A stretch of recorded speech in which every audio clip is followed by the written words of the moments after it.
નમસ્કાર વિદ્યાર્થી મિત્રો, આજે આપણે નીટ માટે એક નવું અને ખૂબ જ અગત્યનું એવું ચેપ્ટર સંતુલન એટલે કે ઇક્વિલિબ્રિયમ શરૂ કરવા જઈ રહ્યા છીએ. ભૂતકાળના વર્ષોમાં આમાંથી ઘણા બધા સવાલો પૂછાયેલા છે. ઇક્વલી આપણે વિચાર કરીએ તો મિનિમમ 2 સવાલો આ ચેપ્ટરમાંથી પૂછાય છે અને આવડા મોટા ચેપ્ટરમાંથી આપણે એટલું નાનું કન્સેપ્ટ કાઢી અને બહુ જ શોર્ટ એન્ડ સ્વીટ તમને આપવા જઈ રહ્યા છીએ. તો આ આપણા કુલ 3 વિડીયો લેક્ચર બનશે અને 3 વિડીયો લેક્ચરમાં તમને કન્ટેન્ટ પ્લસ નીટમાં પૂછાયેલા MCQ આપણે અહીંયા તૈયાર કરવામાં આવશે. એટલે ખૂબ સચોટ રીતે તૈયારી કરવી. આપણે હાલમાં બધા 11 સાયન્સના ડુ ઓર ડાય ચેપ્ટરની જ તૈયારી કરી રહ્યા છીએ. તો આ બાબતે ખાસ એલર્ટ રહેવું અને સરસ મજાની તૈયારી કરવી. તો સંતુલન જે આપણે ચેપ્ટર શીખવા જઈ રહ્યા છીએ, જેને આપણે ઇક્વિલિબ્રિયમ પણ કહીએ છીએ, નીટ અને JEE માટે અગત્યનું છે. જેની વ્યાખ્યા એવી થાય છે કે પૂર્વગામી અને પ્રતિગામી પ્રક્રિયા સમાન વેગથી થાય તો એ પ્રક્રિયાને સંતુલન પ્રક્રિયા કહીએ છીએ. દાખલા તરીકે અહીંયા A અને B નામના બે પ્રક્રિયકો નિપજ C અને D બને છે, તો આ પૂર્વગામી પ્રક્રિયા વેગ કહેવાય. Rate of forward reaction RF વડે દર્શાવી શકાય. R એટલે રેટ એટલે કે વેગ, F એટલે forward, rate of forward reaction. અને C અને D નિપજમાંથી ફરી પાછું પ્રક્રિયક બનતા હોય તો રેટ ઓફ રિવર્સ રિએક્શન. તો જ્યારે RF is equal to RR, rate of forward reaction અને રેટ ઓફ રિવર્સ રિએક્શન એક સરખા થાય. ઇટ મીન્સ કે એક રૂમની અંદર 10 વિદ્યાર્થી દાખલ થાય છે, 10 વિદ્યાર્થી બહાર નીકળે છે, તો આ ઘટનાને સંતુલન કહેવાય. પ્રક્રિયા સ્ટોપ એવું લાગે, પણ પ્રક્રિયા સ્ટોપ હોતી નથી. સંતુલન હંમેશા ગતિશીલ સ્વભાવ ધરાવતો હોય છે. મતલબ કેલ્શિયમ કાર્બોનેટ, આ સંતુલન હંમેશા બંધ પાત્રમાં થતું હોય. જો યાદ રાખજો, સંતુલન છે ખુલ્લી પ્રણાલીમાં થતી પ્રક્રિયા નથી, બંધ પ્રણાલીમાં થતી પ્રક્રિયા છે. અને તાપમાન ને દબાણ આ બે એવા એકમો છે કે જે અચળ રાખવામાં આવે છે. સિમ્પલ એવું કહી શકાય કે ભૌતિક સંતુલનની જ્યારે વાત કરતા હોય, સંતુલન બે પ્રકારના છે, એક ભૌતિક સંતુલન અને એક રાસાયણિક સંતુલન. રાસાયણિક સંતુલનમાં આપણે આયનીય સંતુલન જોવાનું. તો ભૌતિક સંતુલન એટલે કે જ્યારે ઘન પ્રવાહી, ઘન વાયુ કે પ્રવાહી વાયુ સંતુલનની જ્યારે વાત કરતા હોય ત્યારે ભૌતિક સંતુલન કહેવાય.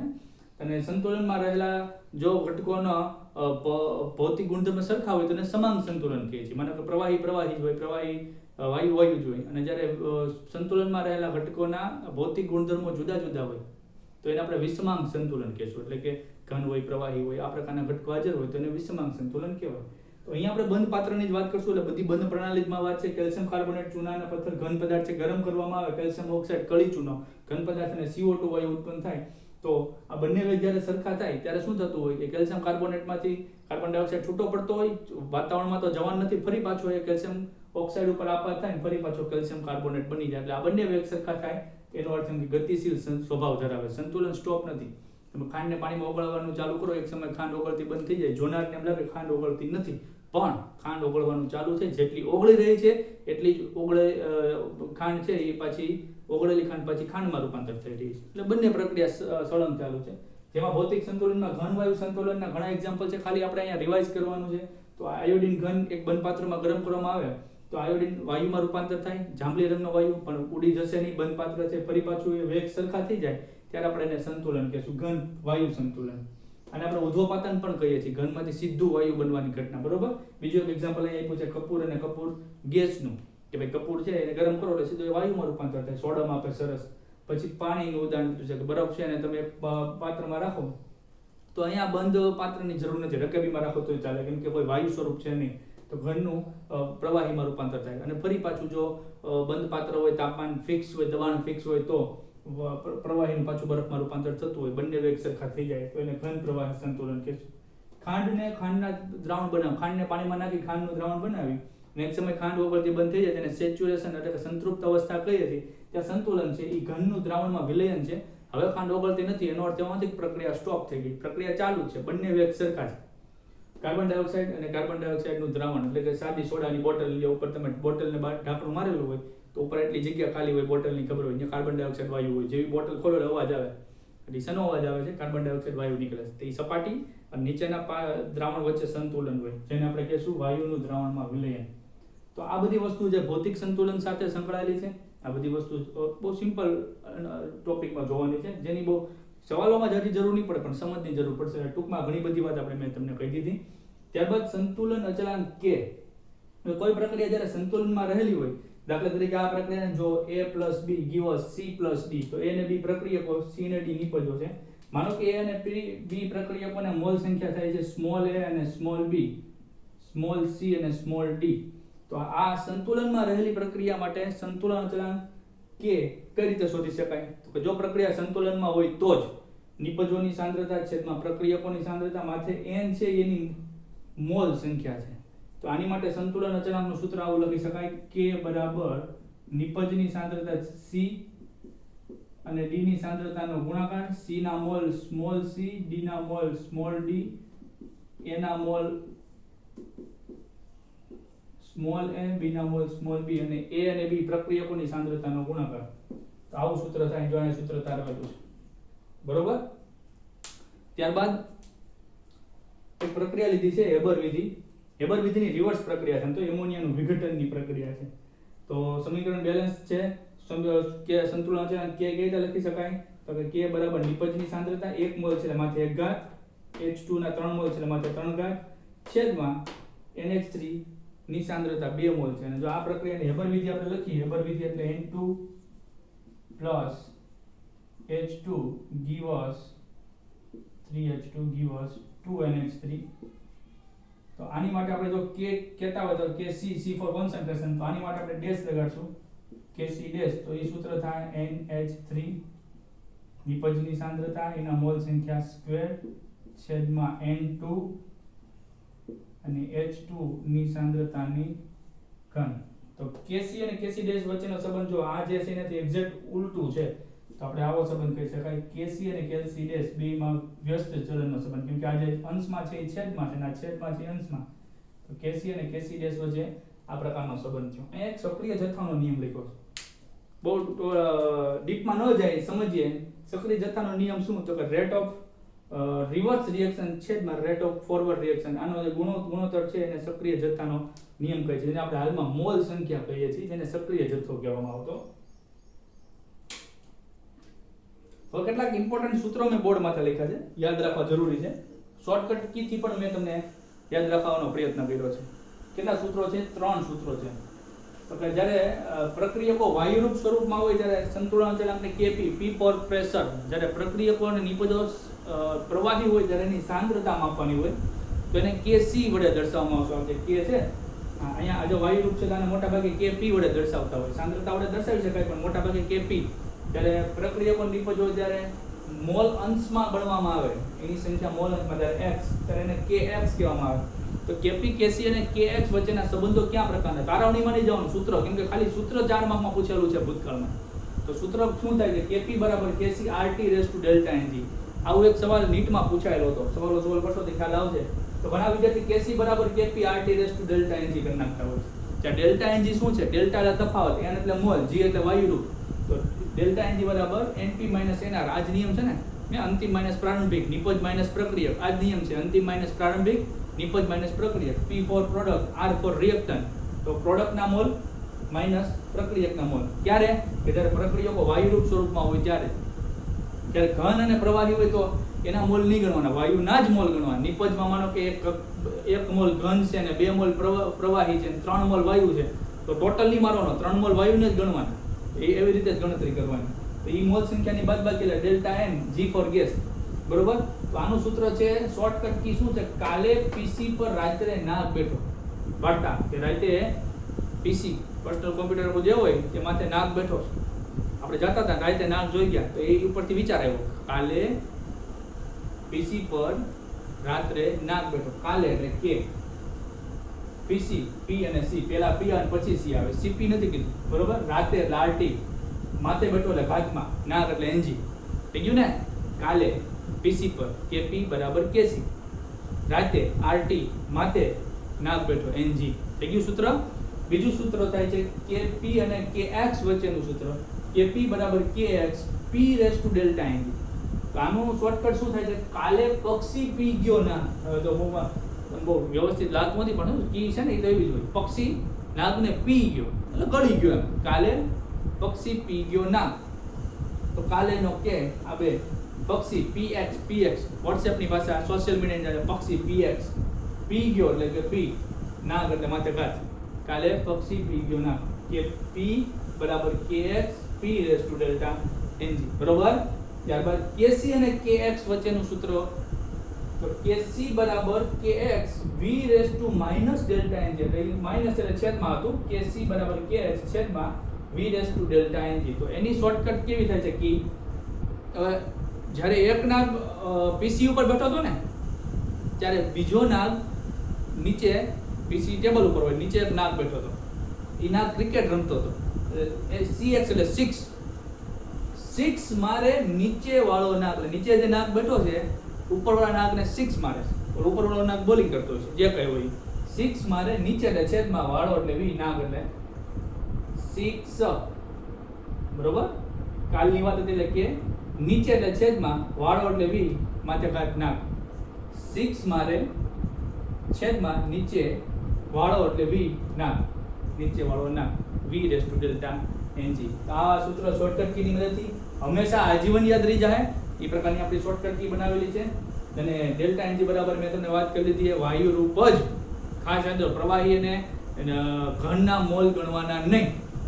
લોસ એટેલિયરના સિદ્ધાંતની વાત કરીએ તો લોસ એટેલિયરનો સિદ્ધાંત પ્રક્રિયક અને નિપજ જ્યારે બનતી હોય અને જ્યારે સંતુલન સ્થપાય ત્યારે જો સાંદ્રતામાં ફેરફાર કરવામાં આવે, સાંદ્રતામાં ફેરફાર કરવામાં આવે તો આપણે બે વિચાર કરશું કે પ્રક્રિયક A and B ની સાંદ્રતા વધે, A અને B ની સાંદ્રતા વધે તો પ્રક્રિયકોનો જથ્થો વધ્યો. લોસ એટેલિયરનો નિયમ એટલે તમે પેલું ત્રાજવું વિચાર કરી લેવાનો, હાથમાં પકડતા ને બે બાજુ પલ્લું હોય, બે ત્રાજવામાં માનો કે 5-5 કિલો ઘઉં રાખ્યા છે તો સંતુલન સ્થપાયેલું છે, નથી આમ જતું નથી આમ જતું, પણ આ બાજુ 5 કિલો છે અને આ બાજુ 5 કિલો છે, અહીંયા 2 કિલો એક્સ્ટ્રા રાખવામાં આવે તો એ ઘઉંનું પલ્લું ઝૂકી જાય, ફરી પાછું સંતુલન કરવું શું કહું, અહીંયા 2 કિલો વધારે છે એમાંથી 1 કિલો અહીંયા નાખી દો એટલે અહીંયા 6 કિલો ને અહીંયા 6 કિલો, બરોબર. તો જે બાજુ જથ્થો વધે એનાથી વિરુદ્ધ દિશામાં પ્રક્રિયા હાલે. તો A અને B ની સાંદ્રતા જો વધે તો આ જો સાંદ્રતા વધી એટલે પ્રક્રિયા પુરોગામી દિશામાં હાલશે. એવી જ રીતે C અને D ની સાંદ્રતા ઘટે તો આ બાજુ 5 કિલો ઘઉં, આ બાજુ 5 કિલો ઘઉં, અહીંથી 2 કિલો ઘઉં કાઢી લ્યો એટલે 3 કિલો ઘઉં જ વધ્યા, આ બાજુ 5 કિલો થઈ ગયા, આ બાજુ વધ્યું, સંતુલન વિખાઈ તો શું કરવાનું, અહીંથી 2 કિલો કાઢ્યા ને, અહીંથી 1 કિલો ઘઉં અહીંયા જવા દો તો અહીંયા 5 માંથી 4 કિલો જ વધ્યા ને 3 માં 1 આવ્યા એટલે 4 કિલો, ફરી પાછા 4 કિલો. ઇન શોર્ટ જો આ બાજુનો જથ્થો ઘટે તો ઓટોમેટિક આ બાજુનો જથ્થો વધી ગયો તો તોય પ્રક્રિયા પુરોગામી દિશામાં, એટલે A અને B ની સાંદ્રતા વધે અથવા તો C and D ની સાંદ્રતા ઘટે.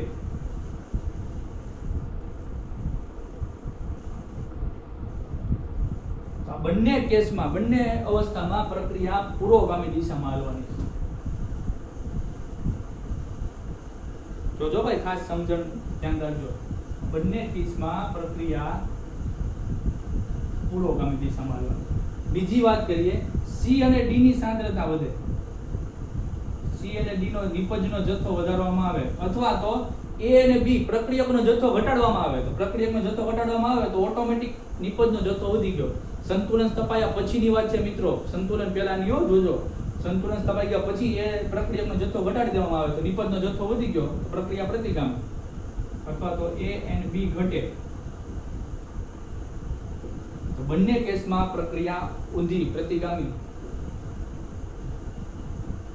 ક્યાં સુધી પ્રતિગામી પ્રક્રિયા આવે? જ્યાં સુધી નવું સંતુલન ન સ્થપાય ત્યારે. ઇન શોર્ટ, કોઈ પણ પ્રક્રિયા સંતુલન સ્થપાવવા તરફ જતી હોય, સંતુલન સ્થપાય એટલે સેચ્યુરેશન આવી જાય, પ્રક્રિયા સ્ટોપ નથી, સંતુલન ગતિશીલ જ છે પણ બંને વેગ સરખા છે એટલે ખબર જ ન પડે. મેં તમને કીધું ને એક ક્લાસમાં 10 વિદ્યાર્થી એન્ટર થાય છે અને 10 વિદ્યાર્થી બહાર નીકળે છે તો જોનાર એમ જ લાગે ભાઈ બે બાજુની સંખ્યા હરખી છે, કેમ કે 10 એન્ટર થયા 10 બહાર ગયા, પણ પ્રક્રિયા તો ચાલુ જ છે, પ્રક્રિયા સતત ચાલુ, 10 અંદર જાય 10 વિદ્યાર્થી બહાર જાય. તો આ રીતે સંતુલન ગતિશીલ હોય છે. બીજું, જો તાપમાનમાં ફેરફાર કરવામાં આવે તો શું અસર પડે પ્રક્રિયાને?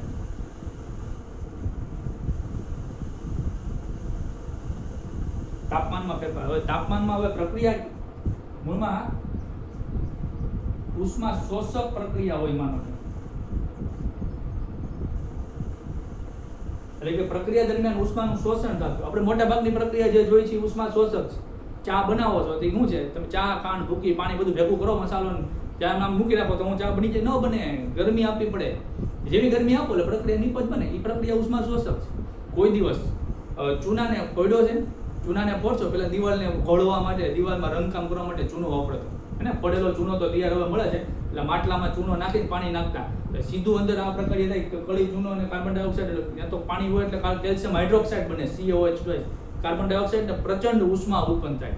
H2SO4 ને પાણી મિક્સ કરો છો, કોઈથી કરવું નહીં લેબમાં, પણ જ્યારે પણ કરશો ત્યારે ધ્યાન રાખવું પડશે પ્રિકોશન સાથે, તો ત્યારે પણ ગરમી ઉત્પન્ન થાય. તો એ ઉષ્મા ક્ષેપક પ્રક્રિયા. પહેલા વાત કરીએ ઉષ્મા શોષક પ્રક્રિયા. તો જ્યારે ઉષ્માનું શોષણ થતું હોય ને નીપજ બનતી હોય એવી પ્રક્રિયા, માનો કે આ પ્રક્રિયા ઉષ્મા શોષક છે, આવા સંજોગોમાં તાપમાન વધારવામાં આવે. હવે તમે ચા બનાવી રહ્યા છો અને ચા ધીમા તાપે બનાવી રહ્યા છો અને પછી ફૂલ તાપ કરો તો શું થાય? ચા ઝડપી બને કે ધીમી બને? ઝડપી બને. કારણ કે તાપમાન વધે, ઉષ્મા વધુ મળે, ઉષ્મા શોષાય તો નિપજ જલ્દી મળે. નિપજ આ દિશા એટલે નિપજની દિશા, આમ દિશા એટલે ફરી પાછી નિપજથી પ્રક્રિયા. આવું સમજવાનું. તો તાપમાન વધે તો પ્રક્રિયા પુરોગામી દિશામાં એટલે કે નિપજ તરફ દિશામાં ફાયદો. અહીંયા બાપુ શહેર કે લીએ તાપમાનનો વધારો ફાયદાકારક છે, ગીત છે ને દંગલનું. ત્યારબાદ જો તાપમાન ઘટાડવામાં આવે, ફોન આવે, મહેમાન આવવાના છે, ચા બનાવવા મૂકી દીધી, મહેમાન આવવાનું થોડું મોડું થયું, તો આપણે શું કરીએ? ગેસમાં ચા ધીમી કરી દેવાનું, ભલે ને મહેમાન મોડા, ચા મોડી બને. તો તાપમાન ઘટશે તો પ્રક્રિયા પુરોગામી દિશામાં હાલવાને બદલે પ્રક્રિયા કઈ દિશામાં છે? ઊંધી હાલશે, પ્રતિગામી દિશામાં. નુકસાનકારક. ઉષ્મા શોષક પ્રક્રિયા માટે હંમેશા તાપમાન વધારતું જવાનું. ઉષ્મા ક્ષેપક પ્રક્રિયાનો વિચાર કરો.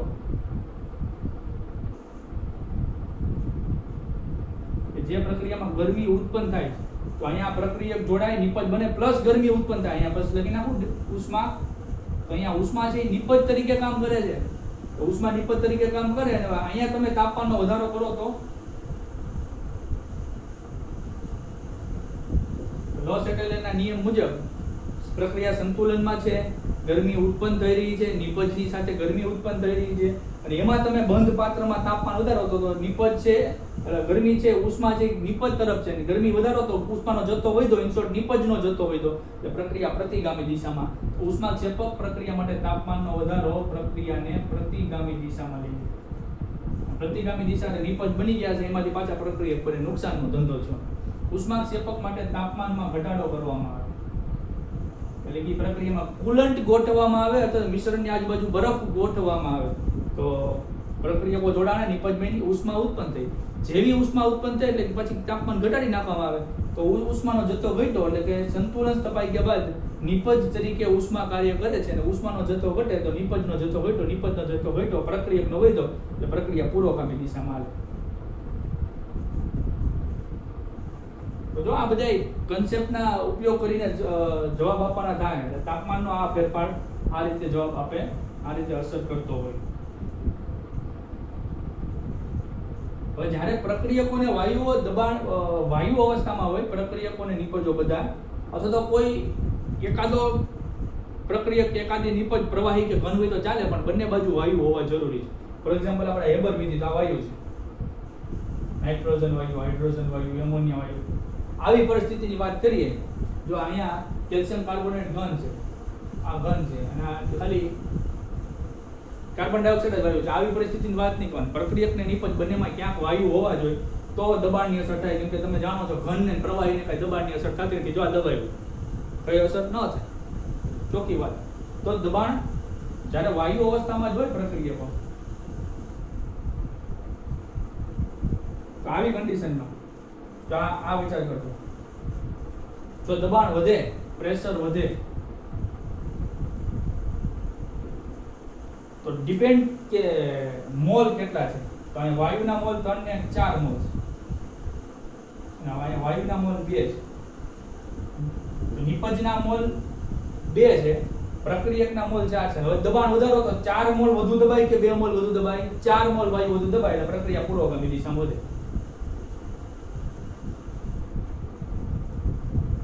આ કન્ડિશનમાં પ્રક્રિયકના 2 મોલ છે, નિપજના 2 ને 3 ને 4 મોલ છે.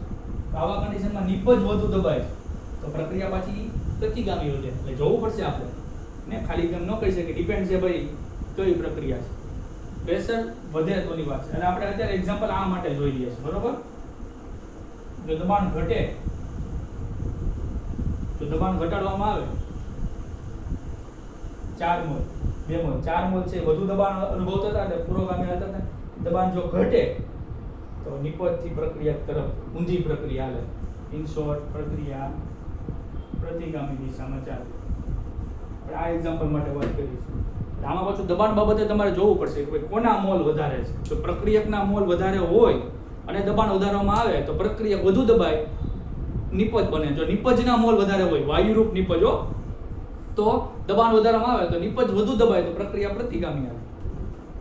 છેલ્લે ઉદ્દીપકનો ઉમેરો. ઉદ્દીપક કોને કહેવાય છે? જે રાસાયણિક પ્રક્રિયાના વેગમાં વધારો કરે, સક્રિયકરણ ઉર્જા ઘટાડે. ઉદ્દીપક માટે હું પ્રક્રિયક હું નિપજ એની માટે બધા સરખા. તો ઈ તો પુરોગામી પ્રક્રિયા વેગે વધારે અને પ્રતિગામી પ્રક્રિયા વેગે વધારે. ઉદ્દીપક બંને વેગ સરખા વધારે, એને કાંઈ ફેર ન પડે. તો ઉદ્દીપકના ઉમેરાથી પ્રક્રિયાને કાંઈ ફેર પડે નહીં. બીજું નિષ્ક્રિય વાયુનો ઉમેરો. તો નિષ્ક્રિય વાયુનો ઉમેરામાં શું ફેર પડે? કેમ કે નિષ્ક્રિય વાયુ તો પોતે જ નિષ્ક્રિય છે. એ આવ્યો બસ આટો મારીને ઉયો જાય, કેમ કે પ્રક્રિયા તો કરતો નથી. એટલે નિષ્ક્રિય વાયુના ઉમેરાથી પણ કાંઈ ફેર પડતો નથી.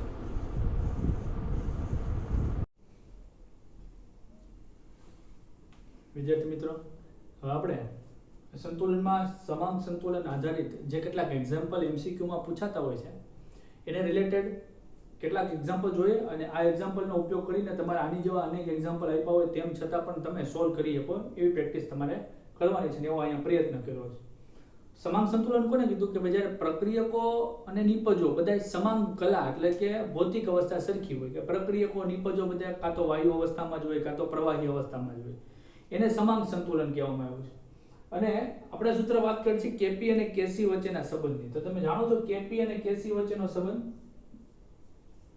કેપી બરાબર KC into RT raise to delta NG. R બરાબર તમને ખ્યાલ છે વાયુ અચળાંક, ટી તાપમાન છે, કેસી અને કેપી સંતુલન અચળાંક છે, પી વાયુ માટે, સી પ્રવાહીની સાંદ્રતા માટે, અને એન એટલે કે મોલ વાયુરૂપ પ્રક્રિયકોના મોલ અને વાયુરૂપ નિપજોના મોલની બાદબાકી છે. તો સમાંગ સંતુલનમાં આપણે એક એવી પ્રક્રિયા જોઈએ, અહીંયા એક્ઝામ્પલ આપ્યું છે H2 + I2 give us 2HI. તો આમાં બધા વાયુ છે તો સમાંગ સંતુલન છે. પણ અહીંયા પ્રક્રિયકોના મોલ 1 + 1 એટલે 2 મોલ અને નિપજના મોલ 2 એટલે ડેલ્ટા Ng બરાબર જે કહે ને NP - NR, NP પ્રોડક્ટના મોલ માઈનસ રિએક્ટન્ટ NR, તો 2 - 2 2 - 2 એટલે 1 = 0 થઈ જાય. ડેલ્ટા Ng બરાબર 0 થઈ જાય છે. એટલે આ સૂત્રમાં આ મૂલ્ય 0 હોય તો કોઈ પણ ની 0 ઘાત એટલે એક જવાબ આવે, એટલે Kp બરાબર Kc થાય. તો જ્યારે Kp બરાબર Kc થાય એવી સમાંગ સંતુલનની વાત આપણે અહીંયા કરવાની છે. તો T બરાબર 0 સમય એટલે કે શરૂઆતના H2 પ્રક્રિયકના મોલ 1 છે અને I2 ના મોલ 1 છે અને નિપજ માનો કે નથી બની તો એના મોલ 0 છે અને સંતુલન આ અત્યારે કઈ કહી ન શકીએ, પણ સંતુલન સમયે 2 મોલ જેટલા માનો કે HI બને છે. પણ કોઈ એક સમય માનો કે x જેટલી સાંદ્રતામાં ઘટાડો થાય એટલે 1 મોલ માંથી x જેટલી ઘટી એટલે વધ્યા 1 - x જેટલા મોલ. I2 ના મોલ પણ x જેટલો ઘટાડો થયો, 1 - x જેટલા I2 ના મોલ વધ્યા. જ્યારે HI 2 મોલ છે એટલે x જેટલા વધે પણ 2 મોલ છે એટલે 2x. જો 4 વધે તો 4x લખત, 3 વધે તો 3x લખત, તો 2x જેટલા મોલ વધે છે. તો આ તમને મોલ મળ્યા છે. પણ સાંદ્રતા કેટલી? સાંદ્રતા બરાબર મોલ પ્રતિ લિટર. તમે જાણો છો મોલના છેદમાં કદ. તો કદ માનો કે v છે, જે પાત્રમાં આ બધું પ્રક્રિયા થઈ રહી છે બંધ પાત્રમાં એનું કદ v છે, તો મોલ 1 - x છેદમાં કદ આપણે મોલ પ્રતિ લિટરમાં એકમ થયો. આના મોલ 1 - x ના છેદમાં કદ v, આના મોલ 2x ના છેદમાં કદ v. તો આ સંતુલનમાં રહેલી પ્રક્રિયા માટે સંતુલન અચળાંકનું સૂત્ર Kc કેવી રીતે લખી શકાય? નિપજોની સાંદ્રતા છેદમાં પ્રક્રિયકોની સાંદ્રતા. નિપજ HI ની સાંદ્રતાના 2 ઘાત કેમ કે મોલ સંખ્યા 2, પ્રક્રિયક H2 નો 1 ઘાત એટલે કે મોલ સંખ્યા 1 ઇન્ટુ પ્રક્રિયક I2 ની 1 ઘાત કેમ કે મોલ સંખ્યા 1. તો આ સૂત્ર તમે જાણતા હોવા જોઈએ. HI ની સાંદ્રતા કેવી છે સંતુલન સમયે? 2x ના છેદમાં v અને આ નિયમ મુજબ સ્ક્વેર છેદમાં H2 ની સાંદ્રતા કેટલી છે? 1 - x ના છેદમાં v. I2 ની સાંદ્રતા કેટલી છે? 1 - x ના છેદમાં v. આ મોલ છે, આ સાંદ્રતા છે. બસ આને આપણે વિસ્તૃત સ્વરૂપે સમીકરણનો ઉકેલ લાવવાનો છે. 2x નો સ્ક્વેર એટલે 4x² છેદમાં v સ્ક્વેર અને આ v * v આ કેન્સલ થઈ જાય. બરોબર? આ v * v સ્ક્વેર 1 - x નો સ્ક્વેર. તો આ કેસી નું સૂત્ર ઓપ્શન્સમાં આપ્યું હોય.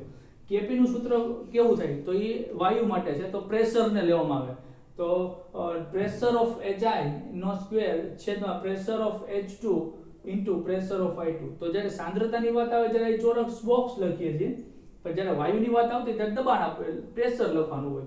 અને કોઈ પણનું આંશિક દબાણ કેટલું થાય? તો કે કુલ દબાણ જે બંધ પાત્રમાં પ્રક્રિયા થતી, માનો કે બંધ પાત્રમાં પ્રક્રિયા થઈ રહી છે તેમાં પ્રક્રિયક પણ હશે અને એમાંથી જે નિપજ બની રહી છે એ નિપજ પણ હશે. બધાનું જે કુલ દબાણ છે એ ગુણ્યા જે પ્રક્રિયકના આંશિક દબાણની વાત ચાલતી હોય એના મોલ અંશ, અને મોલ અંશ બરાબર શું થાય? ઘટકના મોલ છેદમાં કુલ મોલ. આ તો બધું તમે જાણતા હોવા જોઈએ અને જાણતા જ હોય. તો આની માટે પણ સૂત્ર બનાવી શકાય. એની જેવું સૂત્ર આપણે નેક્સ્ટ એક્ઝામ્પલમાં જોઈએ.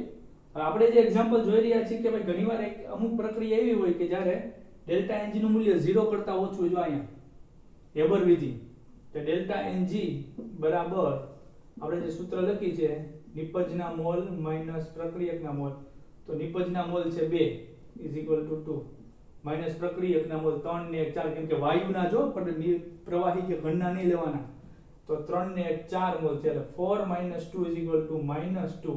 તો ડેલ્ટા એનજી નું મૂલ્ય 0 કરતા પણ ઓછું છે. ડેલ્ટા એટલે તફાવત, આ n મોલ નો કોનો? તો કે ગેસિયસ વાયુ ફોર્મમાં. તો ડેલ્ટા એનજી નું મૂલ્ય માઈનસ માં હોય તો આપણું જે સૂત્ર છે Kp = Kc RT delta NG, પણ ડેલ્ટા એનજી નું મૂલ્ય તો માઈનસ છે એટલે આપણે છેદમાં લઈ જઈ શકીએ, એટલે Kc ના જે છેદમાં RT ડેલ્ટા એનજી, કેમ કે માઈનસ ઘાત છે છેદમાં આવેલ પ્લસ થઈ જાય. હવે આ બે ઇક્વલ ક્યારે થઈ શકે? આ બે ઇક્વલ ક્યારે થાય? તો હવે આ Kp નું મૂલ્ય મોટું કે Kc નું મૂલ્ય મોટું? માનો કે Kp નું મૂલ્ય 2 છે તો Kc નું મૂલ્ય કેટલું હોવું જોઈએ? Kc નું મૂલ્ય 4 હોય અને છેદ 2 હોય તો જવાબ 2 બને. બને ને? ઇન શોર્ટ Kc છે ને એ Kp કરતા મોટું મૂલ્ય હોવું જોઈએ. શા માટે? કેમ કે Kc ના ભાગાકારમાં RT ના એનજી ઘાત થાય ને ત્યારે છે કારણ, એટલે જે ભાગાકાર થતો હોય તો આ મૂલ્ય મોટું હોય ને, ભાગાકાર થાય ત્યારે આ મૂલ્ય થાય. તો Kc છે એ Kp કરતા મોટો છે આ સંજોગોમાં. બરોબર? તો જ્યારે Kc નું મૂલ્ય શોધવામાં આવશે એ હંમેશા Kp કરતા મોટું આવવાનું છે. એ પણ વાતને ધ્યાન રાખજો. ઓપ્શનમાં ઘણીવાર પૂછાય કે ડેલ્ટા એનજી નું મૂલ્ય 0 કરતા ઓછું હોય ત્યારે આ બે વચ્ચે સંબંધ શું? તો આ સિમ્પલ સમજ દ્વારા લોજિક દ્વારા તમારે જવાબ આપવાનો થાય. તો આપણે આ પ્રક્રિયાની વાત કરી. હેબર વિધિ સમીકરણ બેલેન્સ છે. શરૂઆતના મોલ 1 છે અને 3 મોલ છે. શરૂઆતમાં નિપજ ન બની હોય તો 0 મોલ, અને માનો કે સંતુલન સ્થપાણું છે ત્યારે 2 મોલ છે. તો માનો કે સંતુલનને કોઈ x જેટલી સાંદ્રતાનો ઘટાડો થાય છે, એટલે 1 માંથી x ઘટ્યા નિપજ બની. આ H2 માં પણ એ જ પ્રકારનું 1 મોલ હોત તો x જેટલો ઘટાડો થાય. તો આપણે એમ કહીએ કે ભાઈ 1 મોલે 1 - x જેટલો ઘટાડો. પણ H2 ના તો 3 મોલ છે, તો 3 મોલે કેટલો ઘટાડો? 3 * 1 - x થાય. 3 * 1 - x, અને આમાં x જેટલો વધારો, પણ 2 મોલ છે એટલે 2x જેટલો વધારો. 4 હોત તો 4x, 10 હોત તો 10x જેટલો વધારો. બરોબર છે? આ તો સંતુલન ને મોલ છે, આ બધા મોલ છે. સાંદ્રતા બરાબર મોલ પ્રતિ લિટર, તો મોલ છે 1/x કદ v, 3 * 1/x કદ v, 2x મોલ ના છેદમાં કદ v. તો આ સાંદ્રતા મળી ગઈ, સંતુલન સમયની સાંદ્રતા. હવે આપણું સૂત્ર કે સાંદ્રતા બરાબર સંતુલન સમયનું અચળાંક, સંતુલન અચળાંક. જો સાંદ્રતાની વાત કરતા હોય Kc બરાબર નિપજની સાંદ્રતા ચોરસ બોક્સ, એના મોલ સંખ્યા તત્વયોગ મિતિ ગુણાંક ઘાતમાં 2 છેદમાં N2 ની સાંદ્રતા મોલ સંખ્યા 1, H2 ની સાંદ્રતા મોલ સંખ્યા 3 એની ઘાતમાં. Na3 ની સાંદ્રતા કેટલી છે? 1 - x છેદમાં v. Na3 ની સોરી 2x ના છેદમાં v, 2x ના છેદમાં v નો સ્ક્વેર છેદમાં N2 ની સાંદ્રતા 1 - x ના છેદમાં v, H2 ની સાંદ્રતાની 3 ઘાત આયલી H2 ની સાંદ્રતા 3 * 1 - x ના છેદમાં v નો ઘન. હવે આના ખાલી સમીકરણને વિસ્તૃત સ્વરૂપે જોવાનું છે. 2 નો વર્ગ 4, x નો સ્ક્વેર x સ્ક્વેર, આ v સ્ક્વેર થાય, અને આ થાય v ક્યુબ * v, એટલે v ની 4 ઘાત. એટલે અહીંયા અંશમાં v સ્ક્વેર હશે અને છેદમાં v ની 4 ઘાત હશે. 2x આ છેદમાં છે અને આ છેદનો છેદ છે, v ની 4 ઘાત છેદનો છેદ અંશમાં આવે. છેદનો છેદ અંશમાં આવે, v ની 4 ઘાત ના છેદમાં v સ્ક્વેર. એટલે હવે વચ્ચે ખાલી v સ્ક્વેર, કેમ કે છેદમાં v સ્ક્વેર અને આ છેદનો છેદ v ની 4 ઘાત અંશમાં આવ્યો, એટલે આવું વધ્યું. આ છેદનો છેદ અંશમાં આવ્યો એટલે v ની 4 ઘાત અને આ v સ્ક્વેર વધ્યું. બરોબર? પછી 3 નો ઘન 27, 1 - x ની 3 ઘાત * 1 - x, એટલે 1 - x ની 4 ઘાત થયો. તો આ Kc નું સૂત્ર સોલ્યુશન આપણે મેળવ્યું. હવે Kp નું મળીએ. Kp નું થોડુંક લેન્ધી થાય છે, પણ સમજવું તો પડશે. તો Kp નું સૂત્ર આવું થાય કે જો વાયુ અવસ્થામાં લેવામાં આવે અને સાંદ્રતાને ધ્યાનમાં લઈને વાયુને ધ્યાનમાં લેવામાં આવે તો પ્રેશર ઓફ NH3 ના 2 મોલ એટલે એનો સ્ક્વેર આ મુજબ જ સાંદ્રતામાં બોક્સ કરશું અને જ્યારે દબાણની વાત આવે ત્યારે P કરશું. પ્રેશર ઓફ N2 બરોબર 1 ઘાત, પ્રેશર ઓફ H2 3 મોલ છે એટલે 3 ઘાત. મેં તમને કીધું ડાલ્ટનનો આંશિક દબાણનો નિયમનું સૂત્ર આવું છે. પ્રેશર ઇઝ ઇક્વલ ટુ આંશિક દબાણ કેટલું? ભાઈ આ બંધ પાત્રમાં મેં જોયું તો બંધ પાત્રમાં પ્રક્રિયા હાલતી હોય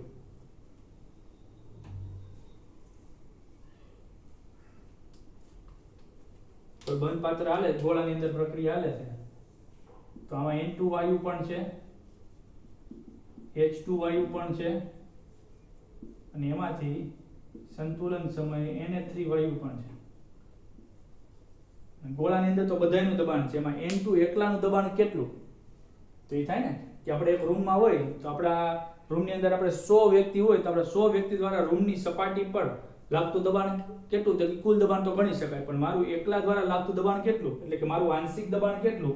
તો કે બધાયના દબાણનો ટોટલ જે કાંઈ જવાબ આવે છે એ પ્લસ મારા મોલ અંશ. એવી રીતે જે કોઈ પણ વાયુનું આંશિક દબાણ શોધવાનું છે ઇઝ ઇક્વલ ટુ એ વાયુના મોલ અંશ x અને કુલ દબાણનો ગુણાકાર એટલે એનું આંશિક દબાણ મળે. અને મોલ અંશ કેમ શોધી શકાય? ઘટકના મોલ છેદમાં કુલ મોલ. તો મોલ અંશ પણ આપણે શોધતા આવડે છે. કુલ મોલ કેટલા થાય છે આપણા કેસમાં? કુલ મોલ કેટલા થાય તો કાર્ય મોલ સંતુલન સમયે N2 ના મોલ 1 - x પ્લસ H2 ના મોલ 3 * 1 - એટલે ગુણાકારમાં જવા દીધું 3 * 1 એટલે અહીંયા 3 x એટલે કે -3x પ્લસ NH3 ના મોલ એટલે આ બધાના મોલનો ટોટલ એટલે અહીંયા જવાબ આવશે 1 + 3 = 4 -3x - x એટલે -4x + 2x -4x + 2x = -2x અને આ 4 એમને આ બેમાંથી 2 કોમન નીકળે, 2 કાઢ્યા કોમન વધ્યું 2 - x. તો આપણને અત્યારે કુલ મોલ મળ્યા. તો NH3 ના મોલ અંશ કેમ ગણી શકાય? NH3 ના મોલ અંશ બરાબર NH3 ઘટકના મોલ છેદમાં કુલ મોલ. કુલ મોલ આવ્યા રહ્યા. NH3 ના મોલ કેટલા છે? તો NH3 ના મોલ છે 2x.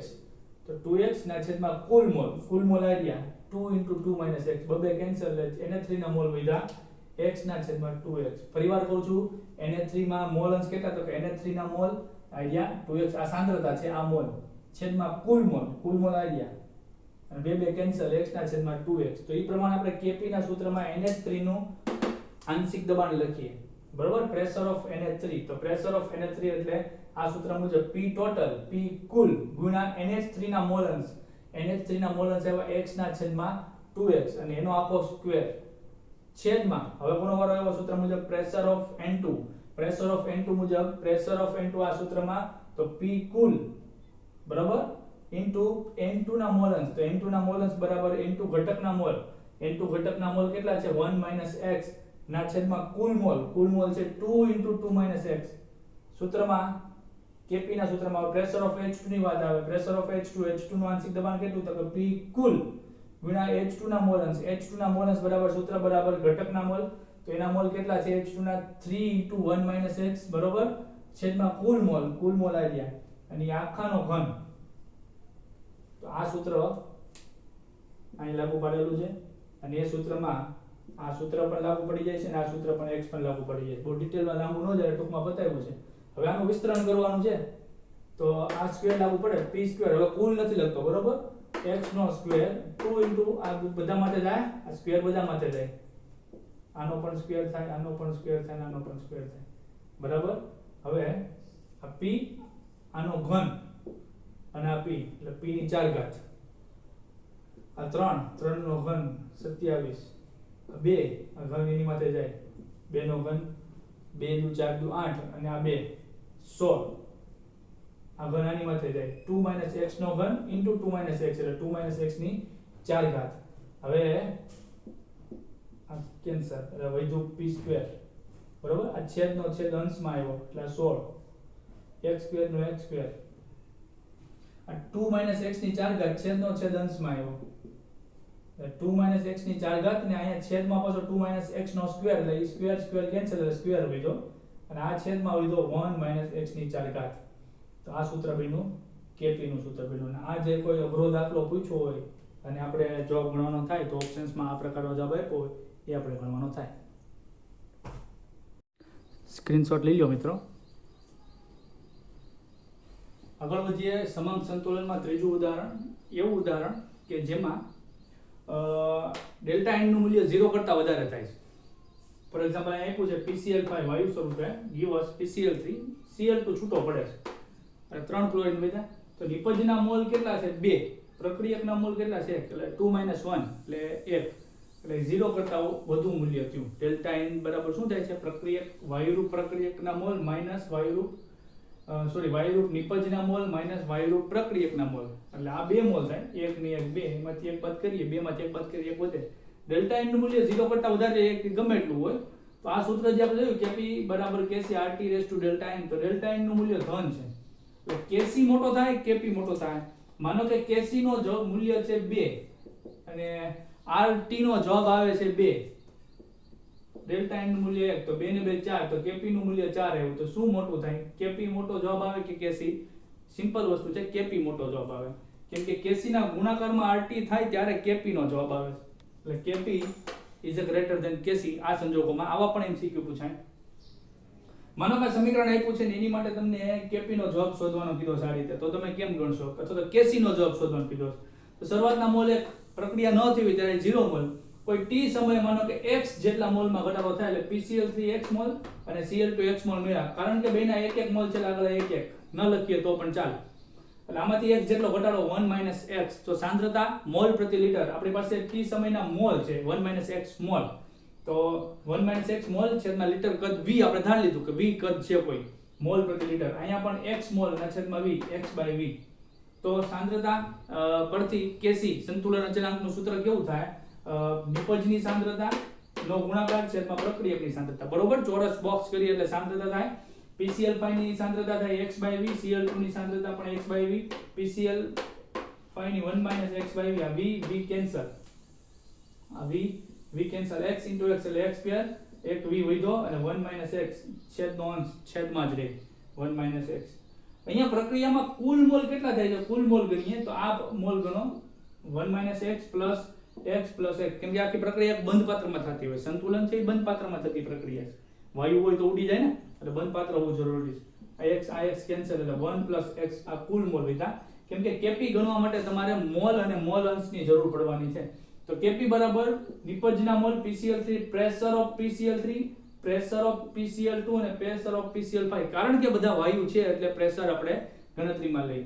હવે ડાલ્ટનના આંશિક દબાણના નિયમ મુજબ આપણે જાણીએ છીએ કે આંશિક દબાણ P બરાબર કુલ દબાણના ગુણ્યા મોલ અંશ, અને મોલ અંશ બરાબર ઘટકના મોલ છેદમાં કુલ મોલ, ઘટકના મોલ છેદમાં કુલ મોલ. તો ઈ મુજબ આપણે પ્રેશર ઓફ PCl3 નું સૂત્ર મૂકીએ તો P કુલ અને PCl3 ના મોલ અંશ x કેમ ગણાય? તો કે PCl3 ના મોલ કેટલા છે? PCl3 ના મોલ x છેદમાં કુલ મોલ 1 + x. PCl2 તો આ પ્રેશર ઓફ PCl2 એટલે P કુલ ગુણ્યા x. તો કોના x? Cl2 ના મોલ, Cl2 ના મોલ x છેદમાં કુલ મોલ 1 + x. સિમિલર છેદમાં પ્રેશર ઓફ PCl5 તો P કુલ, આ સૂત્ર મુજબ આંશિક દબાણ એ P પ્રેશર ઓફ PCl5 તો P કુલ અને x PCl5 માટે x એટલે PCl5 ના મોલ કેમ ગયા? 1 - x છેદમાં કુલ મોલ 1 + x. તો આ સમીકરણમાં શું કેન્સલ થાય છે? કે P ટોટલ કેન્સલ થઈ જાય છે, x * x x સ્ક્વેર. બરોબર? આ 1 + x છેદનો છેદ અંશમાં આવે એટલે ઈ અને આ કેન્સલ. એટલે હવે વધ્યું છેદમાં, આ છેદનો અંશ છેદમાં જ રહી 1 + x 1 - x. બરોબર? આના બરાબર તમે આમ પણ લખી શક્યા હોય 1 - x નો સ્ક્વેર. આ થાય ને એનું વિસ્તરણ. તો આ જવાબ બન્યો P * x². ઓપ્શન્સમાં આ પ્રકારનું આપ્યું હોય તમારે આ પ્રકારનો જવાબ આપવાનો થાય. વિષમાંગ સંતુલન કે જ્યારે પ્રક્રિયકો અને નિપજોની કલા સરખી ન હોય. જો અહીંયા એમોનિયમ હાઇડ્રોજન સલ્ફાઇડ આપ્યું છે તે ઘન સ્વરૂપમાં છે, એનું વિઘટન થાય એમોનિયા અને H2S. તો એમોનિયા વાયુ છે, H2S વાયુ છે. તો અહીંયા આના શરૂઆતના મોલ 1 છે, સમીકરણ સંતુલિત જ છે. આ શરૂઆતમાં બન્યું નથી. કોઈ t સમયે મોલ માનો કે x જેટલો ઘટાડો થયો 1 - x. આ x 1 મોલ છે એટલે 1x. આ પણ x 1 મોલ x. હવે આપણે Kp શોધવાનું કીધું છે માનો કે, તો આપણે મોલ અંશની જરૂર પડશે, સાંદ્રતાની જરૂર નહીં પડે. તો મોલ અંશ એટલે આના કુલ મોલ ગણીએ તો આના મોલ તો ગણવાના થાય નહીં. શું કામ? કેમ કે ઘન પદાર્થ છે. વાયુરૂપ પ્રક્રિયકના મોલ જ ગણવાના હોય ને. x + x એટલે કુલ મોલ થાય 2x. કુલ મોલ બરાબર x + x. આના મોલ ગણવાના થાય નહીં. તો આ ઘન પદાર્થ છે તેના મોલ ગણ્યા નથી, એટલે આના મોલ જ કદાચ ગણવા હોય તો 1 - h ના છેદમાં 2h ઘટકના મોલ છેદમાં કુલ મોલ, પણ આની પણ જરૂર પડવાની નથી, એટલે ચોકડી અહીં આપણે ચોકડી જ મારી દઈએ, કેમ કે ઘન પદાર્થ છે, સમીકરણમાં એની જરૂર પડવાની જ નથી. આ વાયુ છે, આના મોલ x છેદમાં કુલ મોલ 2x, x ઉડી ગયા 1/2 વધે, આના મોલ x કુલ મોલ 2x, x વધ્યા, એટલે અહીંયા બરાબર આપણે આમ લખી શકીએ આવત 1/2 આવે. તો સૂત્ર મૂકો Kp નું, તો નિપજો ની દબાણ, તો pressure of NH2 into pressure of H2S છેદમાં પ્રક્રિયકનું, પણ પ્રક્રિયક અહીંયા જો વાયુ છે એટલે આપણે છેદમાં લખ્યો, તો અહીંયા પ્રક્રિયક સોલિડ છે એટલે લખવાનું નથી, બરોબર ને? તો છેદમાં કઈ લખ્યું નહીં એટલે આવું સૂત્ર થઈ જાય, છેદમાં કઈ નહીં આવે. પ્રેશર ઓફ NH3 બરાબર આ સૂત્ર મુજબ pressure of NH3 P cool into NH3 ના મોલન્સ, NH3 ના મોલન્સ આપણે અહીંયા મેળવા x/2x, બરોબર? H2S માટે pressure of H2S is equal to press P total P cool into x, અને ઈ આપણે અહીંયા મેળવી લીધા મોલન્સ x/2x, x cancel, p into p square 2 into 2 is equal to 4. તો આ રીતે આપણે p²/4 જવાબ ઓપ્શન્સમાં ગોતવાનો થાય, આ રીતે જ ગણવાનું છે. હવે આની જેવા આવે તો આવડવા જોઈએ, બરોબર? હવે આપણે થર્મોડાયનેમિક્સ અને સંતુલન વચ્ચે સંબંધ દર્શાવતું સૂત્ર અને એને રિલેટેડ કેટલાક સવાલો પૂછાય છે, તો પહેલા થિયરી સમજી લઈએ શોર્ટમાં. સૂત્ર આવું છે ΔG is equal to ΔG0 plus RT ln QC. આને યાદ કેમ રાખશું? તો આપણી પાસે શોર્ટકટ હોય જ, GG રાત को लोन क्यों ली, સવાલ પૂછો. GG એટલે બેન, GG રાત को, રાત બહુ રાતની વાત આવે ભાઈ, નાગની વાત આવી ત્યારે રાત આવી, કેમ કે RT આવે છે એટલે રાત જ થાય. રાત को लोन क्यों ली, GG0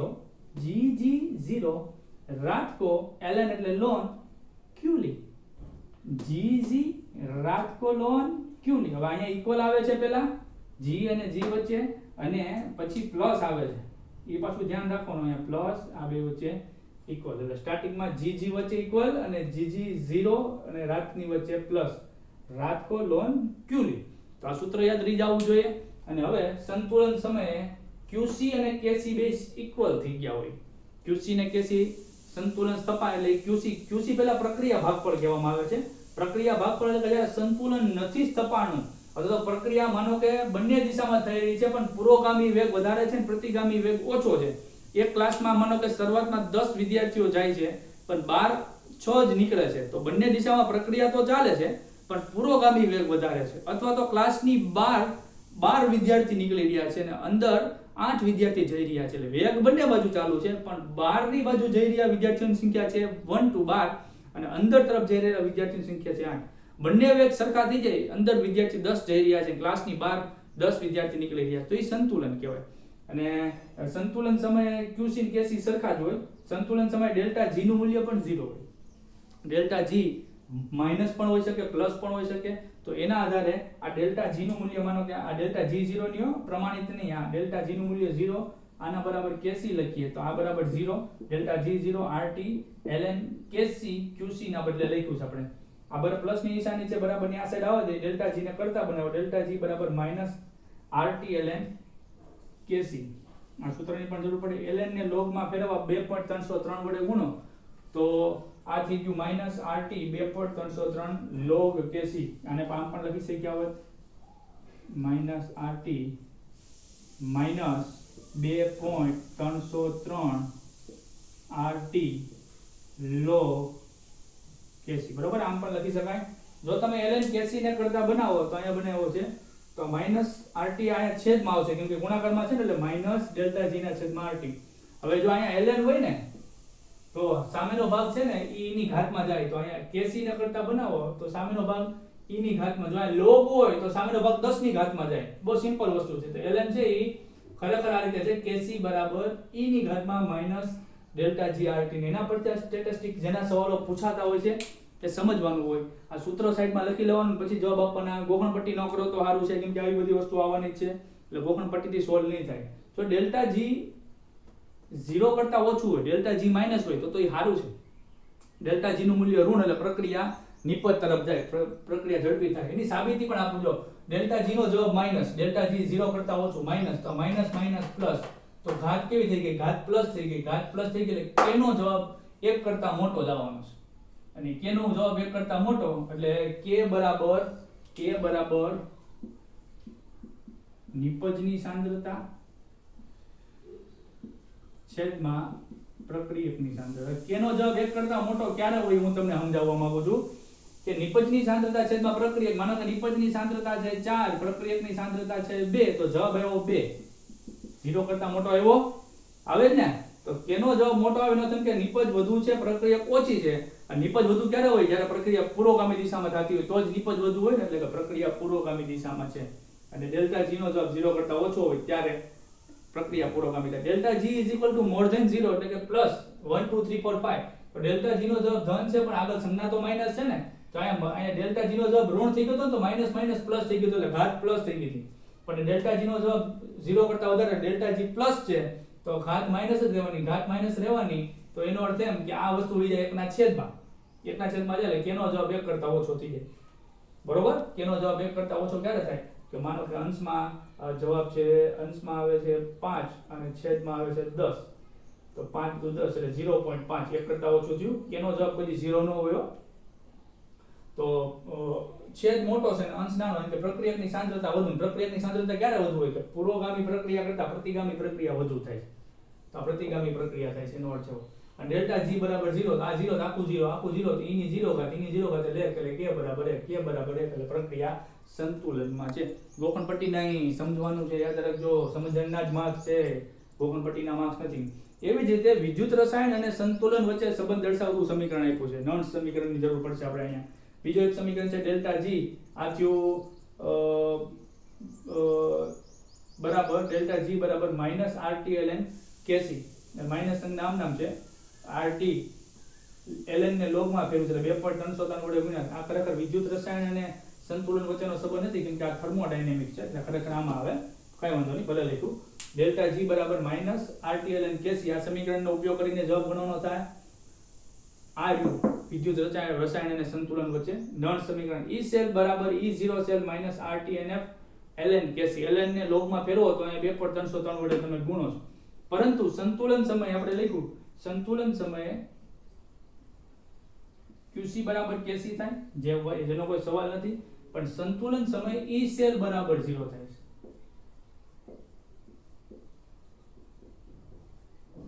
E સેલ કઈ રીતે મપાય? પોટેન્શિયોમીટર થી. પોટેન્શિયોમીટર જ્યારે પ્રક્રિયા સંતુલનમાં પેલો ગેલ્વેનિક કોષ યાદ કરો, ગેલ્વેનિક કોષ, ઝિંક નું પાત્ર, કોપર નું પાત્ર, સંતુલન તપાઈ ગયું છે ત્યારે અહીંથી ઇલેક્ટ્રોનનો પ્રવાહ જશે નહીં, એટલે પોટેન્શિયોમીટર રીડિંગ 0 બતાવશે. 0 રીડિંગ બતાવે એટલે E સેલ 0, અને આ 0 કરો, આને કરતા બનાવો એટલે માઈનસ થી આ બાજુ આવે એટલે પ્લસ, એટલે આને કરતા બનાવો E સેલ બરાબર આ બાજુ આવ્યું છે, આ તો 0 થઈ ગયું છે. બરોબર? આ પ્લસ થી આ બાજુ આવે માઈનસ થઈ જાય RT nf Kc.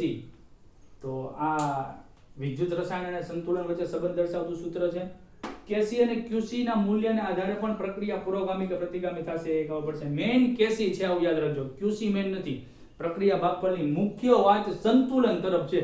કોઈ પણ રાસાયણિક પ્રક્રિયા સંતુલન તફાવત તરફ જતી હોય. એટલે Kc નું મૂલ્ય જો Qc કરતા વધુ હોય, એટલે કે મેઈન વસ્તુ મોટી હોય, તો ફાયદામાં જ હોય ને. પ્રક્રિયા ક્યાં દિશામાં જાય? પુરોગામી, નિપજ તરફ. પણ મેઈન વસ્તુ Kc છે ને એનું મૂલ્ય Qc કરતા નાનું છે, તો કઈ બહુ સુટેબલ નથી. કે હું પ્રક્રિયા થાવી જોઈએ કરતા આખું ખોટું થઈ રહ્યું છે, ઊંધી પ્રક્રિયા હાલી રહી છે, નિપજમાંથી પ્રક્રિયકો બની રહ્યા છે.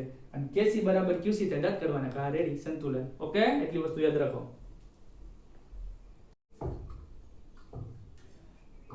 હવે આપણે સંતુલનના બીજા ભાગ તરફ જઈએ, જેને આપણે કહીશું આયનીય સંતુલન. આની પહેલા આપણે જે વાત કરી હતી એ ભૌતિક સંતુલન હતું. એટલે આયનીય સંતુલનનો પોર્શન મોટો છે ને, એમાંથી સવાલ પણ જાજા પૂછાય. થોડીક બેઝિક કન્સેપ્ટની વાત કરી લઈએ, પછી આગળ ધીમે ધીમે આપણે જે સવાલો પૂછતા જાય છે એની તરફ જતા જાય. સૌપ્રથમ આપણે વિદ્યુત વિભાજ્ય પદાર્થો પર વાત કરવાની છે, કેમ કે આયનિક સંતુલન છે, આયનો તો મુક્ત થવા જરૂરી છે. તો જે પદાર્થો જલીય માધ્યમમાં આયનીકરણ પામે એટલે ધન ને ઋણ આયનો છૂટા પડે એને વિદ્યુત વિભાજ્ય કહેવાય. પછી એમાં સહસંયોજક બંધ હોય તોય ભલે અને આયોનિક બંધ હોય તોય ભલે. તો એ આયનીકરણ કેટલા માત્રામાં થાય છે એના આધારે એના બે પ્રકાર છે. પેલું પ્રબળ વિદ્યુત વિભાજ્ય અને બીજું નિર્બળ વિદ્યુત વિભાજ્ય. પ્રબળ કોને કીધા? કે જે જલીય માધ્યમમાં 100% આયનીકરણ પામે, એટલે કે જેટલા ધન આયનો અને જેટલા ઋણ આયનો જોડાયેલા હોય બધા સંપૂર્ણપણે છૂટા પડી જાય તો એને સંપૂર્ણ આયનીકરણ કહેવાય. ને એમાં કોનો સમાવેશ થાય છે? તો કે બધા જે પ્રબળ એસિડ કીધા, અને પ્રબળ એસિડ જ એને કીધા કે જે સંપૂર્ણ આયનીકરણ પામે. એટલે કે માનો કે HCl હોય તો એમાંથી H+ અને Cl- 100% મળી જાય. તો તમે 1 મોલર HCl લીધો હોય તો બધામાંથી H+ અને Cl ને છૂટા પડી જાય. માનો કે પ્રબળ બેઝમાં મેં લીધો આ NaOH લીધો, આ પ્રબળ છે એ ખબર કેમ પડી? કેમ કે માનો કે 5 મોલર NaOH લેવામાં આવ્યો છે તો એમાંથી બધા Na+ અને OH- છૂટા પડી ગયા, 5 મોલર અને 5 મોલર. એસિટિક એસિડ લેવામાં આવ્યું Ca3COOH અને એનું 2 મોલર લેવામાં આવ્યું અને એનું આયનીકરણ જોયું તો આ રીતે ધન આયનો અને ઋણ આયનો H+ ને એસિટેટ આયન છૂટા તો પડ્યા, પણ એ પ્રતિગામી પ્રક્રિયાઓ જોવા મળી. કેમ ખબર પડી? કેમ કે આનું આયનીકરણ આનું 1 કે 2% થયું, એટલે કે 0.2 મોલર જેવા જ આયનો છૂટા પડ્યા, એટલે આયનીકરણ ઓછું થયું. ધન ને ઋણ આયનો ઓછા થયા, એનો જેમ કે રિવર્સ પ્રોસેસ પણ થતી છે. એટલે બંને દિશામાં પ્રક્રિયા થયેલા આને નિર્બળ કહેવામાં આવ્યા, અને એક જ દિશામાં 100% આયનીકરણ કર્યું પુરોગામી પ્રક્રિયા જલીય માધ્યમમાં ઉમેરો તો એને પ્રબળ વિદ્યુત વિભાજ્ય કહેવામાં આવ્યા. કોનો સમાવેશ થાય? HCl, HNO3, H2SO4, HClO4 સૌથી પ્રબળ જેને આપણે એસિડ કહીએ છીએ. પછી બધા પ્રબળ બેઝ તો NaOH ને કેવો છે પ્રબળ કીધા શું કામ? કેમ કે 100% આયનીકરણ પામતા હતા, એટલે NaOH કેવો છે. અને બધા જ ક્ષાર એટલે તમે ખ્યાલ છે આયનીય બંધ, બધા આ બધા સંયોજનો ક્ષાર કે પાણીમાં નાખો એટલે ધન ને ઋણ આયનો છૂટા. CaCl2 calcium chlorine, CaBr2 calcium bromine, બધા જ ક્ષારો છે બધા પ્રબળ વિદ્યુત વિભાજ્ય છે જેનું 100% આયનીકરણ થાય છે. નિર્બળ વિદ્યુત વિભાજ્ય કોને કીધું? એટલે કે જેનું 1 થી 3% જેટલું જ આયનીકરણ થાય, ખૂબ ઓછું આયનીકરણ થાય. રિવર્સિબલ પ્રોસેસ હોય, પ્રતિગામી પ્રક્રિયા હોય, પ્રતિવર્તી પ્રક્રિયા હોય, એમ નહીં કે એક જ દિશામાં પ્રક્રિયા થાય. તો એમાં કોનો સમાવેશ થાય છે? નિર્બળ એસિડમાં એસિટિક એસિડ, HCN વગેરે જેવા એસિડનો સમાવેશ થાય. નિર્બળ બેઝ જેવા કે એમોનિયમ હાઇડ્રોક્સાઇડ, CH3NH2 કે એની જેવા બીજા નાઇટ્રોજન યુક્ત એમાઇન સંયોજનો, પેરિડીન ને તમે જાણો છો, બેન્ઝીન જેવું સ્ટ્રક્ચર છે પેરિડીનનું. તો આ બધા સંયોજનો, એમોનિયાને તમે જાણો છો, એમોનિયા. આ બધા સંયોજનો નિર્બળ વિદ્યુત વિભાજ્ય છે, પ્રબળ બેઝ છે. ક્ષારો છે એ બધા જ પ્રબળ વિદ્યુત વિભાજ્ય છે, એ બાબતનું ધ્યાન રાખજો. તો આ પ્રબળ અને નિર્બળ વિદ્યુત વિભાજ્ય નો ભેદ ખૂબ જ શોર્ટ એન્ડ સ્વીટમાં સમજી લીધા બાદ હવે આગળ એસિડ અને બેઝની સંકલ્પના. 3 વૈજ્ઞાનિકોએ વાત કરી છે. સૌપ્રથમ RNA એવું કીધું કે ભાઈ જે પદાર્થ H+ આપે છે એ એસિડ છે. પાણીમાં નાખો H+ આપ્યો એસિડ કહી દો, પાણીમાં નાખો OH- આપ્યો બેઝ કહી દો. તમારો કોઈ મિત્ર H+ મુક્ત કરે સ્વિમિંગ પુલમાં, તમારે કહેવાનું કે તું એસિડ છે. બીજો કોઈ મિત્ર પાણીમાં સ્વિમિંગ પુલમાં ડૂબકી મારે અથવા તો વરસાદ પડે ને પડલે ને એમાંથી OH- છૂટો પડતો, તમારે કહી દો તું બેઝ છે. પણ એવું નહીં થાય, આપણે તટસ્થ છીએ, બરોબર? હા, આવો આપણે એસિડ બેઝ નથી. નકર એસિડ પાછા ખાટા હોય, બેઝ પાછા તુરા હોય. બ્રોન્સ્ટેડ લોરીએ કીધું કે આ RNA તારી વાત સાચી છે, જે H+ આપે છે એને એસિડ કહેવાય, OH- આપે છે એને બેઝ કહેવાય, પણ કેટલાક એવા છે જે H+ સ્વીકારે છે તો એને શું કહેવાનું? તો તેને બેઝ કહેવાનું. દાખલા તરીકે એમોનિયા H+ સ્વીકારે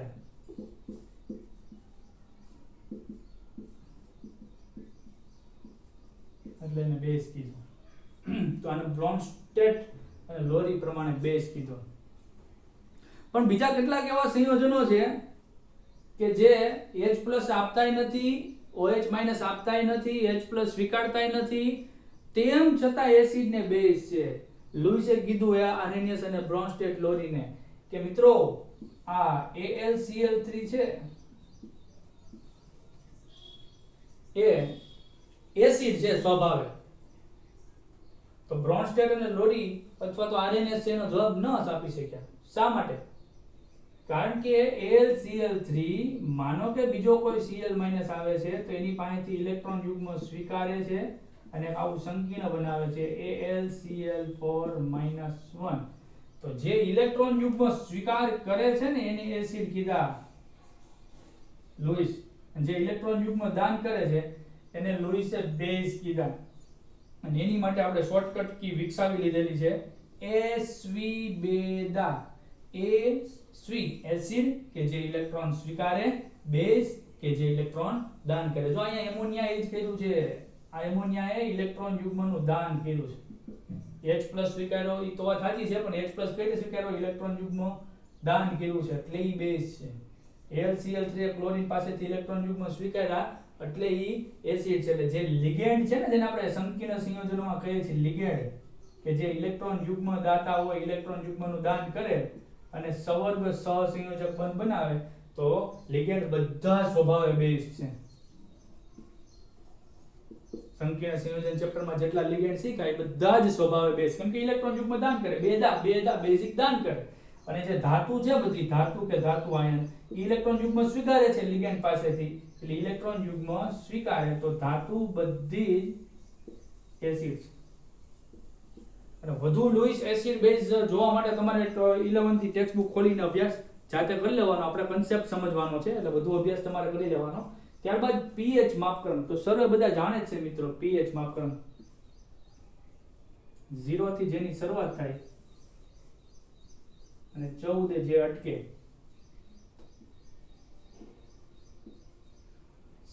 7 pH એટલે તમે જાણો છો કે એ તટસ્થ થઈ ગઈ.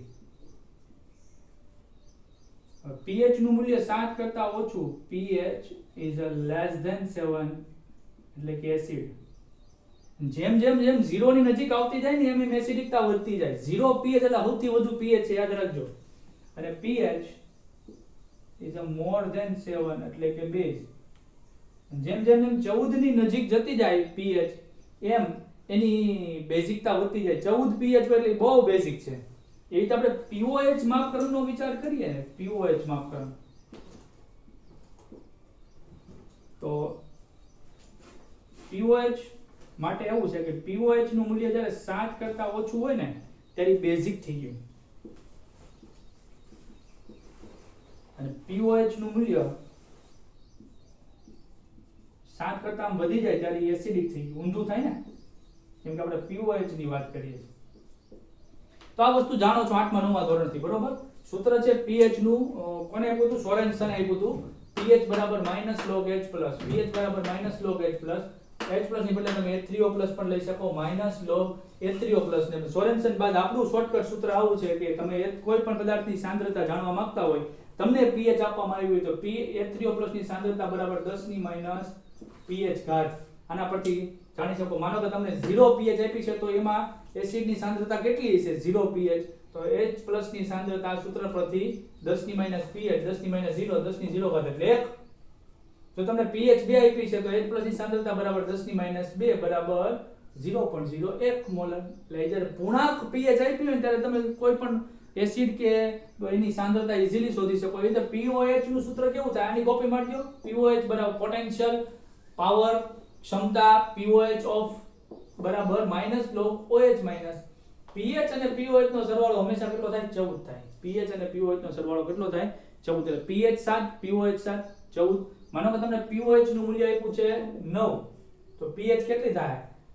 10 14 માંથી બાદ કરી નાખો, 5. એટલે સંયોજન કેવું હોય? એસિડિક હોય. હવે જો pOH નું મૂલ્ય 7 કરતા વધારે થઈ ગયું 9, pH નું મૂલ્ય 5 અથવા તો pH નું મૂલ્ય 0, 7 કરતા ઓછું, એસિડિક સંયોજન છે. હવે નિર્બળ એસિડ આપ્યો છે આ રીતે, આ નિર્બળ બેઝ કે જેનું 100% આયનીકરણ થતું નથી, એનો વિયોજન અચળાંક શોધવા માટેનું સૂત્ર, ભાઈ આ બહુ જરૂરી છે, ઇમ્પોર્ટન્ટ છે. આનો દાખલો આવશે Ka બરાબર આલ્ફા સ્ક્વેર C છેદમાં 1 - આલ્ફા. વિદ્યુત રસાયણ ચેપ્ટરમાં પણ આનો જરૂર પડશે. આલ્ફા સ્ક્વેર C છેદમાં 1 - આલ્ફા. આ આલ્ફા એટલે વિયોજન બહુ ઓછો છે આયનીકરણ અંશ, કે જેનું આયનીકરણ ખૂબ ઓછું છે, 0.00 સમથિંગ માં આયનીકરણ છે. એટલે આલ્ફાનું મૂલ્ય એટલું ઓછું છે ને કે તમે 1 ની સાપેક્ષે અવગણી શકો. દાખલામાં જ્યારે પણ આવશે ત્યારે છેદ અવગણિત નાખવાનો છે. માનો કે તમને Ka આપ્યો છે, C આપ્યો છે અને આલ્ફા શોધવાનું કીધું છે, તો તમે ઈઝીલી ગોતી શકો છો. K શું દર્શાવે છે? K દર્શાવે છે A ફોર એસિડ અને A એટલે અચળાંક. આની જગ્યાએ બેઝ B લખો તો અહીં લખવાનું Kb. સૂત્ર અનુવાદ થાય આલ્ફા સ્ક્વેર C. C એટલે કોન્સન્ટ્રેશન, જે કોઈ પણ દ્રાવણ આપ્યું છે એની સાંદ્રતા. જે K છે ઈ H3O+ ની સાંદ્રતાના સમપ્રમાણમાં. H3O+ ની સાંદ્રતા એટલે એસિડિકતા થઈ. જેવી એસિડિકતા વધારે એમ K નું મૂલ્ય વધારે. જો પ્રબળ એસિડ હોય તો K નું મૂલ્ય ખૂબ જાજુ હોય, નિર્બળ એસિડ હોય તો K નું મૂલ્ય ખૂબ ઓછું હોય. એ રીતે જો તમે બેઝ ની વાત કરતા હોય તો Kb proportional to OH- ની સાંદ્રતા. જો બેઝ પ્રબળ હોય તો OH ની સાંદ્રતા પણ વધારે હોય, OH ની સાંદ્રતા વધારે હોય તો Kb પણ વધારે હોય. અને એના આધારે K પરથી આવું સૂત્ર બનાવી, જેમ pH બરાબર -log H, HH, એમ pK બરાબર, અહીં કેમ HH હતું એટલે મેં K મૂકી દીધું. pK બરાબર -log K, એને જેમ આપણે POH બરાબર અહીં કેમ OH મૂકી દીધું એમ હું અહીં KB મૂકી દઉં PKB બરાબર માઈનસ log KB. હવે જે સૂત્ર લખું છું એ ખાસ મહત્વનું છે કે કોઈ પણ એસિડની એસિડિકતા અને K વચ્ચે સમપ્રમાણતાનો સંબંધ છે. એટલે K નું મૂલ્ય જો વધારે હોય, તમને 4 5 Ka ના મૂલ્યો આપ્યા હોય તો K નું મૂલ્ય જેમાં વધારે એની એસિડિકતા વધારે. માનો કે 4 એસિડ આપ્યા છે A B C D, એમાં A નું મૂલ્ય છે K નું 1, B નું 2, C નું 3 અને D નું 4. તો K નું મૂલ્ય 4 છે D નું, તો એની એસિડિકતા પણ વધારે. એમ જો K અને PK વચ્ચે સરખામણી કરવામાં આવે તો K આગળ માઈનસ છે, તો K વધે તો માઈનસ મૂલ્ય વધે, માઈનસ મૂલ્ય વધે તો મૂળ જવાબ ઘટે. ઇન શોર્ટ બંને વ્યસ્ત ચલનમાં છે કે જેનું K નું મૂલ્ય વધારે છે એનું PK નું મૂલ્ય ઓછું છે. એટલે PK નું મૂલ્ય ઓછું તો K નું મૂલ્ય વધારે, તો એસિડિકતા વધારે. તો જ્યારે 4 ABCD 4 એસિડ આપ્યા હોય અને એમાં PK ના મૂલ્યો આપ્યા છે, તો જેનું મૂલ્ય ઓછું છે PK નું એની એસિડિકતા વધારે. એટલે કે 1 2 3 4 આવા મૂલ્ય છે તો એક મૂલ્ય PK નું એની એસિડિકતા વધારે છે. સિમિલર બેઝિકતા માટે પણ આ જ વાત છે. કેમ કે બેઝિકતા માં જ્યારે KB ની વાત આવે, B એટલે બેઝ અને K એટલે એનો અચળાંક, બેઝ નો અચળાંક, તો બેઝિકતા સિમિલર એસિડિકતાની જેમ જ છે. બેઝિકતા પ્રોપોર્શનલ ટુ KB અને ઇઝ રિવર્સલી પ્રોપોર્શનલ ટુ PKB. એટલે કે જેનું PKB નું મૂલ્ય ઓછું આંકડાકીય એનું KB નું મૂલ્ય વધારે થાય, એની બેઝિકતા વધારે થાય, અને KB ને OH માઈનસ બે સમપ્રમાણમાં છે એવી સાબિતી છે. તો આ Ka અને KB વચ્ચેનો સંબંધ શું છે? તો ભાઈ K અને KB KW. K એટલે H+, KB એટલે OH માઈનસ, ભેગા થઈ પાણી બને, W એટલે વોટર, પાણીનું આયનીકરણ અચળાંક. K નું મૂલ્ય છે નોર્મલી 10 ની -7, યાદ રાખી લેજો 10 ની -7, KB નું મૂલ્ય 10 ની -7, એનો ગુણાકાર છે 10 ની -14. ફિક્સ છે KB નું મૂલ્ય 10 ની -14 ફિક્સ છે, ઈ બદલે નહીં, કોઈ દિવસ ન બદલે. ઘણીવાર 1 * 10 ની -14 લખ્યું તો ઈ એક જ થાય. આનો પોટેન્શિયલ લેવામાં આવે તો પોટેન્શિયલ ઓફ K ગુણાકારનો સરવાળો થઈ જાય, potential of KB = potential of PKW. બરાબર. અને PKA બરાબર સૂત્ર અહીં લખ્યું છે, PKA બરાબર -log K. તો મૂકો જી, K બરાબર 10 ની 7 મૂકો, બરાબર -log 10 ની -7. તો PKA નો જવાબ કેવો આવે? -log 10 ની -7. તો log 10 ની જે કાંઈ પણ ઘાત હોય ને આગળ ગુણાકારમાં આવે, તો તમને ખ્યાલ છે ને, આ માઈનસ log 10 ની -7 ઘાત એનો જવાબ. log 10 ની જે ઘાત હોય ને એનો જવાબ બને. માનો કે log 10 ની x ઘાત તો જવાબ x, log 10 ની -y ઘાત તો જવાબ y. એવી રીતે PKB ના સૂત્રમાં પણ મૂકો આ 10 ની -7 ઘાત, કેમ કે KB નું મૂલ્ય છે 10 ની -7 ઘાત, તો -log 10 ની -7 ઘાત એનો જવાબ પણ આ રીતે થાય, -7 પ્લસ એટલે 7. એટલે PKA નો જવાબ 7, PKB નો જવાબ 7, ટોટલ થાય 14. એટલે PKW નું મૂલ્ય હંમેશા 14 થાય. એ પણ યાદ રાખી લેવું આપણે. તો આથી બેઝિક અને આને રિલેટેડ સવાલો હજી આગળ થોડીક વધતું જાય, અને પછી આપણે એના સવાલો જે નીટમાં પૂછાયેલા છે એને જોશું.